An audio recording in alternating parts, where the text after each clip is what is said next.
ഇന്നത്തെ വിഷയം irritable bowel syndrome എന്നാണ്. IBS എന്നൊക്കെ നമ്മൾ കേട്ട് കാണും. അതായത് ഒരു എക്സാമ്പിൾ പറഞ്ഞാൽ ഈ സംഭവം എന്താണ് എന്ന് കുറച്ചുകൂടെ പെട്ടെന്ന് മനസ്സിലാകും.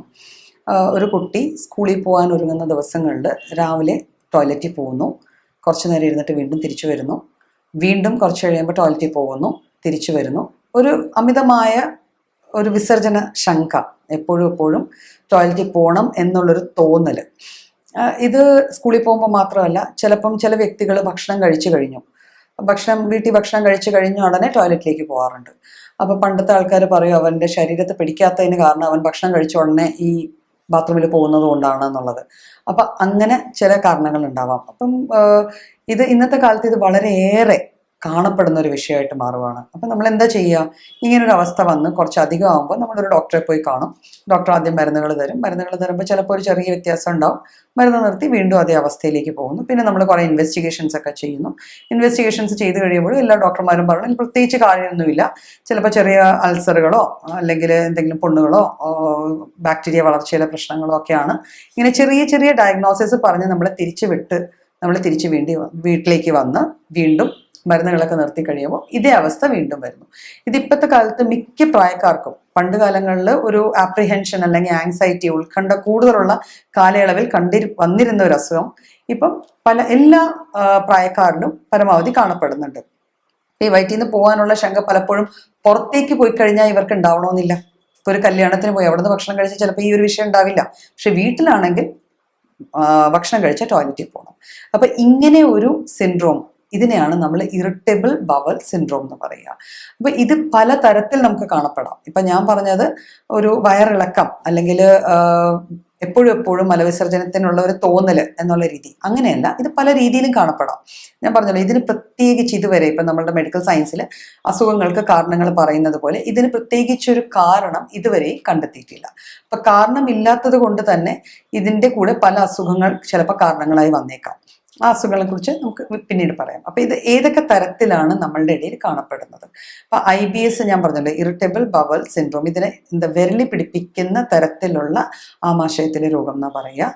ഈ രോഗം കുറെ നീണ്ടു നിൽക്കുന്ന തരത്തിലുള്ള രോഗമാണ്. അതുകൊണ്ട് തന്നെ ഇതിന്റെ ഡയഗ്നോസിസ് താമസിച്ചു പോകുന്നു. പലപ്പോഴും 1-2 ദിവസം കാണുമ്പോൾ നമ്മളത് അത്ര വലിയ കാര്യമാക്കാറില്ല. പക്ഷെ നീണ്ട ഒരു ലോങ് ടേമിലേക്ക്, ഒരു 1.5 വർഷം, 2 വർഷം, 5 വർഷത്തോളം ഈ കംപ്ലൈൻറ്റ് ഇതുപോലെ നിൽക്കുമ്പോഴാണ് നമുക്കിതൊരു അസുഖമാണ് എന്നുള്ളൊരു തോന്നൽ വരുന്നത്. ഇതിൽ IBS D എന്ന് പറയുന്നതാണ് ആദ്യത്തെ വെറൈറ്റി. അതായത് ഡയറിയ അല്ലെങ്കിൽ വയറിളക്കത്തോടു കൂടി വരുന്ന വെറൈറ്റിയാണ് നമ്മൾ IBS D എന്ന് പറയുന്നത്. ഇതിന്റെ പ്രത്യേകത പേരിൽ തന്നെ ഉണ്ട്, ഡയറിയ ആയിരിക്കും കൂടുതലും വരിക. പിന്നെ IBS C എന്ന് പറയുമ്പോൾ കോൺസ്റ്റിപ്പേഷൻ എന്ന് പറയുമ്പോൾ മലബന്ധം. അപ്പൊ എങ്ങനെയാ മലബന്ധം ഇതുമായിട്ട് ബന്ധപ്പെട്ടെന്ന് വെച്ചാൽ, സാധാരണഗതിയിൽ ഒരു വ്യക്തിക്ക് എല്ലാ ദിവസവും വയറ്റിൽ നിന്ന് പോയിക്കൊണ്ടിരിക്കുകയാണ്. പക്ഷെ പെട്ടെന്ന് ഒരു ദിവസം എന്തെങ്കിലും ഒരു കാരണം ഉണ്ടായി, ഒരു സ്ഥലം മാറ്റം ഉണ്ടായി, അല്ലെങ്കിൽ വേറൊരു വീട്ടിലേക്ക് പോയി, അവിടെ പോയപ്പോഴത്തേക്കും തിരിച്ചു വന്ന്, അല്ലെങ്കിൽ അവിടെ പോയി കഴിഞ്ഞപ്പോൾ വയറ്റിൽ നിന്ന് പോയില്ല. അത് സ്വാഭാവികം. എൻ്റെ വീട്ടിൽ പോയാലേ എനിക്ക് പറ്റുള്ളൂ എന്നുള്ളൊരു തോന്നൽ കൊണ്ടായിരിക്കാം എന്ന് നമ്മൾ വിചാരിക്കും. പക്ഷെ പിന്നെ കുറേ നാളത്തേക്ക് വയറ്റിൽ നിന്ന് പ്രോപ്പറായിട്ട് പോകാതെ അവസാനം എന്തെങ്കിലും മരുന്നുകളോ വല്ല കായം ചൂർന്നോ, അങ്ങനെ കുറേ മരുന്നുകളുണ്ടല്ലോ നമ്മുടെ മാർക്കറ്റിൽ കിട്ടുന്ന, ചില വയറിളക്കുന്ന ടാബ്ലറ്റ്സോ അങ്ങനത്തെ സപ്പോസിറ്ററീസ് വെക്കുകയോ അല്ലെങ്കിൽ മിൽക്ക് ഓഫ് മെഗ്നീഷ്യ കഴിക്കുക, ഇങ്ങനെയൊക്കെ ചെയ്ത് കഴിയുമ്പോൾ വയറ്റിൽ നിന്ന് പോകുന്നു, ഓക്കെ ആയെന്ന് വിചാരിക്കുന്നു. പക്ഷെ ഇതേ അവസ്ഥ വീണ്ടും ഏതെങ്കിലും കാലഘട്ടത്തിൽ വീണ്ടും വന്നു ചേരുന്നു. അപ്പൊ അവിടെ മലബന്ധമായിരിക്കും പ്രോബ്ലം. അതിനെ നമ്മൾ പറയുന്നത് IBS C എന്നാണ്. പിന്നെ ഒരു വെറൈറ്റി ഉണ്ട് IBS A എന്ന് പറയുമ്പോൾ ഓൾട്ടർനേറ്റ് ചെയ്ത് വരിക. അതായത് ചിലപ്പോൾ കോൺസ്റ്റിപ്പേഷൻ ആയിരിക്കും വരിക, മലബന്ധമായിരിക്കും വരിക, മറ്റു ചിലപ്പോൾ ഡയറിയ അല്ലെങ്കിൽ വയറിളക്കമായിരിക്കും വരിക. അതും ഇതേ രീതിയിൽ. ചിലപ്പോൾ കോൺസ്റ്റിപ്പേഷൻ്റെ കൂടെയുള്ള വേറൊരു ഫീച്ചർ എന്ന് വെച്ചാൽ വീണ്ടും പോകണമെന്ന് തോന്നും. പോയിരിക്കും, കുറച്ച് പോയി തിരിച്ചു വന്നു, വീണ്ടും പോകണമെന്ന് തോന്നി.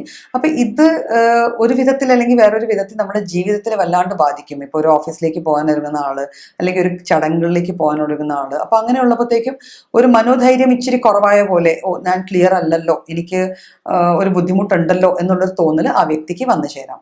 പിന്നെ ഇത് കൂടാതെ ഒരു IBS P എന്ന് പറയും. P എന്ന് പറയുന്നത് പോസ്റ്റ് ഇൻഫെക്ഷൻ ആണ്. അതിന് നമുക്ക് പിന്നെയും കുറച്ചുകൂടെ കാരണങ്ങൾ, ഇപ്പോൾ ഒരു ചിക്കൻ പോക്സ് വന്നിരുന്നു, അല്ലെങ്കിൽ ഒരു ഡെങ്കു വന്നിരുന്നു, അതുവരെ എൻ്റെ ഈ ശീലങ്ങൾ, അതായത് രാവിലെ ടോയ്ലറ്റിൽ പോകുന്ന ശീലങ്ങൾ നോർമലായിരുന്നു. പക്ഷെ എന്ത് ചെയ്യാനോ ഡോക്ടറെ, അത് കഴിഞ്ഞ് ഇതുവരെ അത് ശരിയായി കിട്ടിയിട്ടില്ല. അതിനെ നമ്മൾ IBS പി എന്നാണ് പറയുന്നത്. അപ്പം ഈ 4 തരത്തിലാണ് നമ്മൾ IBSനെ കാറ്റഗറൈസ് ചെയ്തിരിക്കുന്നത്. അപ്പം ഞാൻ അതിൻ്റെ ലക്ഷണങ്ങൾ ഓൾറെഡി പറഞ്ഞു കഴിഞ്ഞു. അപ്പം നമുക്ക് ഇമാജിൻ ചെയ്യാം, നമുക്ക് ഊഹിക്കാവുന്നതേ ഉള്ളൂ. അതായത് നീണ്ട കാലയളവിൽ ഇതേ രീതിയിൽ നമ്മുടെ മലവിസർജന പ്രക്രിയ ബാധിക്കപ്പെടുന്നുണ്ടെങ്കിൽ നമുക്ക് ശരീരത്തിന് പലതരം അസ്വസ്ഥതകൾ വേറെ വരാം, അല്ലേ? നമ്മൾ കഴിക്കുന്ന ഭക്ഷണം പ്രോപ്പറായിട്ട് ദഹിക്കുന്നില്ല എന്നുള്ളൊരവസ്ഥ വന്നാൽ നമുക്ക് ന്യൂട്രീഷൻ അല്ലെങ്കിൽ ഭക്ഷണത്തിൽ കുറവ് മൂലം ഉണ്ടാവുന്ന ചില അസുഖങ്ങൾ അല്ലെങ്കിൽ ചില സ്ഥിതിവിശേഷങ്ങൾ വന്നു ചേരാം. അല്ലെങ്കിൽ പിന്നെ വരാവുന്നത് ക്രോണിക് ഫെറ്റീഗ് സിൻഡ്രോം എന്ന് പറയും. അതായത് കുറേ നാളുകൾ ഇങ്ങനെ പ്രോപ്പറായിട്ട് മലവിസർജനം ആവാത്തത് കൊണ്ട് നമ്മൾ ഫുഡ് എടുക്കൽ കുറയ്ക്കും. ആ കുറയ്ക്കുന്ന മാത്രയിൽ നമ്മൾ ചെയ്യുന്ന ആക്ടിവിറ്റീസ്, നമ്മൾ ദിവസത്തിൽ എന്തെല്ലാം കാര്യങ്ങൾ ചെയ്യണം, അത് നമുക്ക് അതേ ഉഷാറോടെ അല്ലെങ്കിൽ അതേ ഉന്മേഷത്തോടെ ചെയ്യാൻ പറ്റാത്തൊരവസ്ഥ വന്ന് ചേരാം. അപ്പോൾ ക്രോണിക് ഫെറ്റീഗ് സിൻഡ്രോം വരാം. പിന്നെ ചെറിയ ചെറിയ മൈക്രോ ന്യൂട്രിയൻസിൻ്റെ ഡെഫിഷ്യൻസീസ് വരാം. നമ്മുടെ ഭക്ഷണത്തിൽ നിന്ന് കിട്ടുന്ന ചെറിയ ചെറിയ ധാതുക്കൾ അത് ചെറിയ അളവിൽ നമുക്ക് മതി, പക്ഷെ അത് കിട്ടാണ്ടായി കഴിഞ്ഞാൽ അതിൻ്റെതായ ദോഷങ്ങൾ നമ്മുടെ ശരീരത്തിനുണ്ടാവാം. ഇപ്പം മുടി കൊഴിച്ചിൽ, സ്കിന്നിൻ്റെ ഹെൽത്ത് പ്രോപ്പർ അല്ലാണ്ടാവുക, നമുക്ക് കുറേ അധികം നമ്മുടെ ബുദ്ധി അല്ലെങ്കിൽ നമ്മുടെ ചിന്താശേഷിയെ ഉപയോഗിക്കാൻ പറ്റാത്തൊരവസ്ഥ വന്നു ചേരുക. ഇപ്പോൾ പരീക്ഷകളൊക്കെ വരുമ്പോൾ ചില പിള്ളേർക്ക് ഈ സിംറ്റംസ് വല്ലാണ്ട് കൂടുതലായിട്ട് അവർക്ക് പഠിത്തത്തിൽ കോൺസെൻട്രേറ്റ് ചെയ്യാൻ പറ്റാണ്ട് വരിക. അപ്പം ഇതൊക്കെ IBSൻ്റെ ഓരോ ഫീച്ചേഴ്സാണ്. അപ്പം ഈ വിധത്തിലാണ് നമ്മൾ IBSനെ കാറ്റഗറൈസ് ചെയ്തിരിക്കുന്നത്. ഇനി IBSന് കാരണങ്ങളൊന്നും ഇല്ല എന്ന് പറഞ്ഞല്ലോ, പക്ഷെ ഇതിൻ്റെ കൂടെ വന്ന് ചേരാവുന്ന ചില കാര്യങ്ങളുണ്ട്. അതായത് ഒരു വ്യക്തിയിൽ IBS ഉണ്ടെങ്കിൽ നമ്മൾ പറഞ്ഞ വേറെ കുറേ ഇൻവെസ്റ്റിഗേഷൻസ് ചെയ്ത് നമ്മൾ വേറെ അസുഖങ്ങളൊന്നും ഇല്ല എന്ന് തീർച്ചപ്പെടുത്താറുണ്ട്. അപ്പോൾ ഈ ഇൻവെസ്റ്റിഗേഷൻസ് ചെയ്യുമ്പോൾ നമുക്ക് പലപ്പോഴും എല്ലാ കേസുകളിലല്ലെങ്കിലും ചില കേസുകളിൽ IBSൻ്റെ കൂടെ കാണപ്പെടുന്ന ചില സിംറ്റംസ് എന്ന് വെച്ചാൽ നമ്മുടെ ആമാശയത്തിലെ പുണ്ണുകളാവാം, ചെറിയ ചെറിയ പുണ്ണുകൾ, അൾസേഴ്സ് എന്ന് പറയും, അതുണ്ടെങ്കിൽ അങ്ങനെ ഉണ്ടാവാം. പിന്നെ നമ്മുടെ ശരീരത്തിൽ നമുക്ക് ഹെൽപ്ഫുൾ ആയിട്ടുള്ള കുറച്ച് ബാക്ടീരിയാസ് ഗ്രോത്ത് ഉണ്ട്. ബാക്ടീരിയാസ് നമ്മുടെ ശരീരത്തിൽ നമ്മുടെ കൂടെ തന്നെ വസിക്കുന്നുണ്ട്. അവർ നമ്മളെ ദ്രോഹിക്കാതെ നമുക്ക് വേണ്ടി ഉപകാരം ചെയ്ത് ജീവിക്കുന്ന ചെറിയ ചെറിയ മൈക്രോ ഓർഗാനിസംസ് ആണ്. അപ്പം ഇവയെ നമ്മൾ പ്രോബയോട്ടിക്സ് എന്ന് പറയും. ഇവരുടെ അളവിൽ ഗണ്യമായ കുറവോ ഗണ്യമായോ കൂടുതലോ ഉണ്ടാവാം. അത് നമ്മളെ IBSലേക്ക് നയിക്കാവുന്നതാണ്. പിന്നെ നമ്മൾ എടുക്കുന്ന ചില മരുന്നുകൾ, ചില ആൻറ്റിബയോട്ടിക്സ് അല്ലെങ്കിൽ ചില മരുന്നുകളുടെ റെഗുലർ ഉപയോഗം കൊണ്ട് നമ്മുടെ ആമാശയത്തിൻ്റെ ഇറിറ്റബിലിറ്റി, അതിൻ്റെ ഒരു ഭക്ഷണത്തിനോടുള്ള ഒരു പ്രതികരണം വേറെ ഒരു രീതിയിലായിരിക്കും. അപ്പം പലപ്പോഴും ഈ IBS പോലത്തെ സിംറ്റംസ് അതുകൊണ്ട് കാണിച്ചെന്നിരിക്കാം. പിന്നെ ഫംഗൽ ഇൻഫെക്ഷൻസ് വരാം, ബാക്ടീരിയൽ ഇൻഫെക്ഷൻസ് വരാം. അപ്പോൾ ഈ വക ഇൻഫെക്ഷൻസ് ഒക്കെ വന്നു കഴിഞ്ഞാൽ നമുക്ക് IBS പോലത്തെ ഫീച്ചേഴ്സോ സിംറ്റംസോ നമ്മുടെ ബോഡിയിൽ കാണാൻ പറ്റും. അപ്പോൾ എങ്ങനെയാണ് ഇതിനെ തരണം ചെയ്യേണ്ടത്? ഇതിന് പല കാരണങ്ങളുണ്ട്. നമ്മൾ വ്യക്തമായ ഒരു കാരണമില്ല എന്ന് പറയുന്ന അസുഖങ്ങൾക്ക് എപ്പോഴും പല സെറ്റ് ഓഫ് കാരണം, അതാണ് IBS സിൻഡ്രോം എന്ന് പറയുക. സിൻഡ്രോം എന്ന് പറയുമ്പോൾ ഒരിക്കലും ഒരു അസുഖവും ഒരു ലക്ഷണവും അല്ല, ഒരു സെറ്റ് ഓഫ് ലക്ഷണങ്ങളാണ്. അവ ഏത് വിധത്തിൽ വേണമെങ്കിലും വരാം. ഒരു സെറ്റ് ഓഫ് കാരണങ്ങളും കാണും. അതിനെ നമ്മൾ ഫാക്ടേഴ്സ് അല്ലെങ്കിൽ ഘടകങ്ങൾ എന്ന് പറയും. ഇത് വരാൻ തക്ക രീതിയിലുള്ള ഘടകങ്ങൾ. അപ്പോൾ അതിൽ വരുന്ന നമ്മുടെ ജനിതക ഘടകം ഒരു വലിയ ഘടകമാണ്. പറയാറുണ്ടല്ലോ, നമ്മുടെ പേരൻസിൽ നിന്ന് നമുക്ക് നല്ലതെല്ലാം കിട്ടിയില്ലെങ്കിലും മോശമെല്ലാം കുറച്ച് കൂടുതലായിട്ട് തന്നെ കിട്ടും. അപ്പം ജനിതക ഘടകത്തിന് ഇതിന് വലിയൊരു റോളുണ്ട്. ഇപ്പം പേരൻസിൽ ഇങ്ങനെ ഒരു അസ്വസ്ഥത അല്ലെങ്കിൽ ഒരു അസുഖം ഉണ്ടെങ്കിൽ സ്വാഭാവികമായിട്ട് കുട്ടികളിൽ അത് വന്നു ചേരാനുള്ള സാധ്യതയുണ്ട്. പിന്നെ നമുക്ക് കുട്ടിക്കാലത്ത് വന്നു പോയ രോഗങ്ങൾ, പല രോഗങ്ങളും വന്നു പോയിട്ടുണ്ടെങ്കിൽ ചില രോഗങ്ങളുടെ ഒരു പാർശ്വഫലമായ രീതിയിൽ തന്നെ നമുക്ക് ഈ IBS വന്നു ചേരാം. പിന്നെ നമ്മൾ കഴിക്കുന്ന ചില മരുന്നുകളുടെ സൈഡ് എഫക്റ്റ് ആയിട്ട് IBS വന്നു ചേരാം.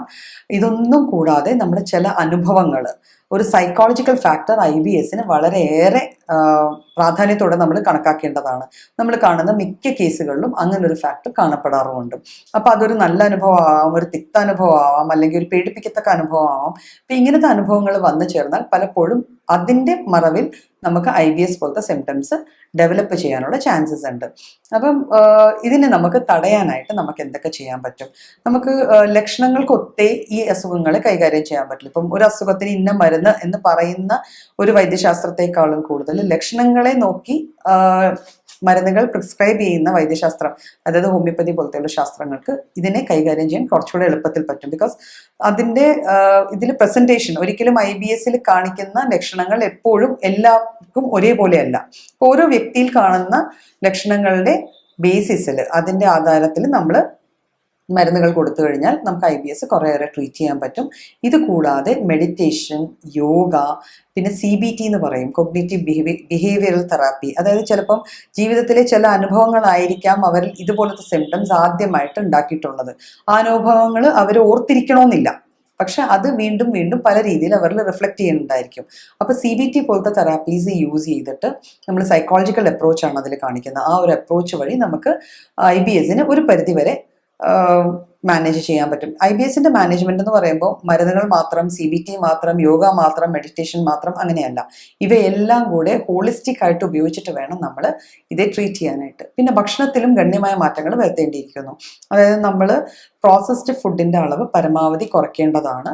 ഫൈബേഴ്സ്, നല്ല ഫൈബേഴ്സ് നമ്മുടെ ബോഡിയിൽ വേണം, ഫുഡിൽ വേണം, അത് കഴിക്കേണ്ടതാണ്. അപ്പം നമ്മുടെ ഇൻറ്റസ്റ്റൈൻസിന്റെ, അതായത് ആമാശയത്തിന്റെ മോട്ടിലിറ്റി കുറച്ചുകൂടെ ഇംപ്രൂവ് ചെയ്യപ്പെടും. പിന്നെ പ്രോബയോട്ടിക് ഫുഡ് എന്നും പറഞ്ഞ് നമുക്കൊരു കാറ്റഗറി ഓഫ് ഫുഡ് നമ്മളിപ്പം കേൾക്കുകയും കാണുകയും ചെയ്യുന്നുണ്ട്. അതിൽ ഏറ്റവും മെയിനായിട്ട് നമുക്കൊക്കെ സുലഭമായി കിട്ടുന്ന തൈര്, വല്ലാണ്ട് പുളിപ്പിക്കാത്ത തൈര്, ചീസ്, പിന്നെ പഴങ്ങളിൽ നമ്മുടെ വാഴപ്പഴം ഏറ്റവും കൂടുതലായിട്ട് കാണപ്പെടുന്നത് വാഴപ്പഴത്തിലാണ്. വാഴപ്പഴം, പിന്നെ തണ്ണിമത്തൻ, പപ്പായ, ഈ വക പഴങ്ങളിലൊക്കെ നമുക്ക് പ്രോബയോട്ടിക്സ് വളരെയേറെ, ഗ്രീൻ ടീ, ഇതിലൊക്കെ പ്രോബയോട്ടിക്സും ആൻറ്റി ഓക്സിഡൻസും കുറേയേറെ ഉണ്ട്. അപ്പം ഈ തരത്തിലുള്ള ഭക്ഷണങ്ങൾ ക്രമീകരിച്ച് നമ്മുടെ ഫുഡിൽ ഇൻക്ലൂഡ് ചെയ്യുക. ഓട്സ്, അവല്. ഇപ്പൊ ഓട്സ് എന്ന് പറയുമ്പോൾ എല്ലാവർക്കും ഭയങ്കര എന്തോ അതൊരു ഡയറ്റിന്റെ ഭാഗമായിട്ട് മാത്രം കഴിക്കേണ്ട സാധനമാണെന്നൊരു തോന്നൽ വരുന്നുണ്ട്. ഓട്സ് ശരിക്കും പറഞ്ഞാൽ ഒരു ധാന്യത്തിന്റെ അവല് രൂപം, നമ്മൾ നെല്ലിന്റെ അവലാക്കി എടുക്കുന്നത് പോലെ അവിനസാറ്റ് എന്നും പറഞ്ഞ ഒരു ധാന്യത്തിന്റെ അവൽ രൂപം മാത്രമാണ്. അപ്പോൾ ഓട്സ്, അവൽ എങ്ങനെ ഉപയോഗിക്കുന്നോ അങ്ങനെ തന്നെ നമുക്ക് ഓട്സ് ഉപയോഗിക്കാം.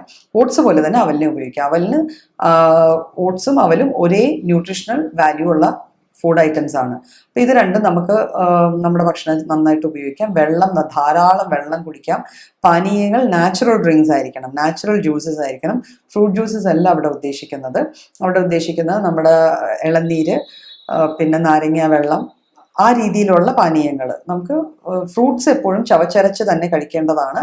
ഫ്രൂട്ട്സ് ചവച്ചരച്ച് കഴിക്കേണ്ടാത്തത് കുട്ടികളും പ്രായമായ ആൾക്കാരും മാത്രമാണ്. കുഞ്ഞു കുട്ടികളും പ്രായമായ ആൾക്കാരും, ബാക്കി എല്ലാവരും സാധാരണഗതിയിൽ നേച്ചറിൽ നിന്ന് എങ്ങനെയാണ് കിട്ടുന്നത് അങ്ങനെ തന്നെ കഴിക്കുക. പ്രോസസ്സ് ചെയ്യാതെ കഴിക്കുക. ഡയറക്റ്റ് ഷുഗറിൻ്റെ ഉപയോഗം കുറയ്ക്കുക. ആൽക്കഹോൾ, നമ്മുടെ ഭക്ഷണത്തിൽ കൂട്ടുന്ന ആൽക്കഹോളിൻ്റെ അളവ് കുറയ്ക്കുക. ഈ വിധത്തിലുള്ള ഭക്ഷണ ക്രമീകരണവും കൂടെ ചേർത്ത് കഴിഞ്ഞാൽ നമുക്ക് IBS അത്യാവശ്യം നന്നായിട്ട് ഹാൻഡിൽ ചെയ്ത് പോകാവുന്നതേ ഉള്ളൂ.